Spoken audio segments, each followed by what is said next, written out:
各位乡亲，大家好，欢迎收看《华视在地新闻》，我是徐英银。新闻一开始，共款关心有关疫情的代志。这两项代志敢会变成防疫网来破空？头一件是台中艺术柜讲开幕，几百人做伙伫遐哩食这个自助餐。另外，这个平湖开放餐厅会使内面食饭，会使唔免用假饭。来自各地观光客、当地业者其实也阁真烦恼。当然先来看台东这个南回艺术柜，为了要防疫，本来是为7月底延期到8月14正式的举办，不过开幕式迄一天邀请艺术家甲4个乡的代表，将近几百人参加这个室外自助餐，大家拢坐做迄啲食饭，无门会做，这个物件无专人顶的，拢是由人客家己动手，连馆长廖庆玲嘛是同款。对了，这个代志有可能造成防疫的隐忧，县府这个文化处出面会失礼，卫生局会去搜证，并且对着主办单位依法会甲开罚单，上悬是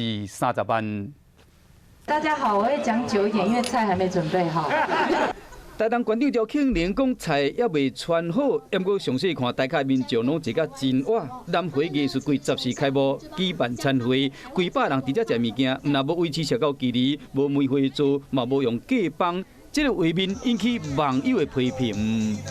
有网友就惊体讲，敢要改食火锅，为回应讲这个假饭无俗。当然，除了这个画面以外，还阁有较咸的。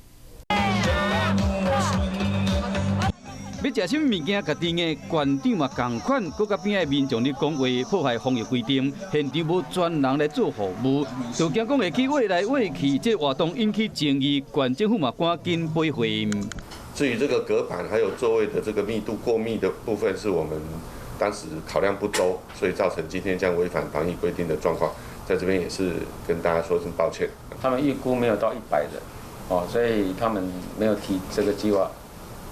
给我们。南回艺术柜的活动为了防疫，为7月份延到8月举行。餐会敢若是违反了防疫规定，卫生局会将依照传染病防治法，对主办单位、县政府也是活动的承办单位开罚单。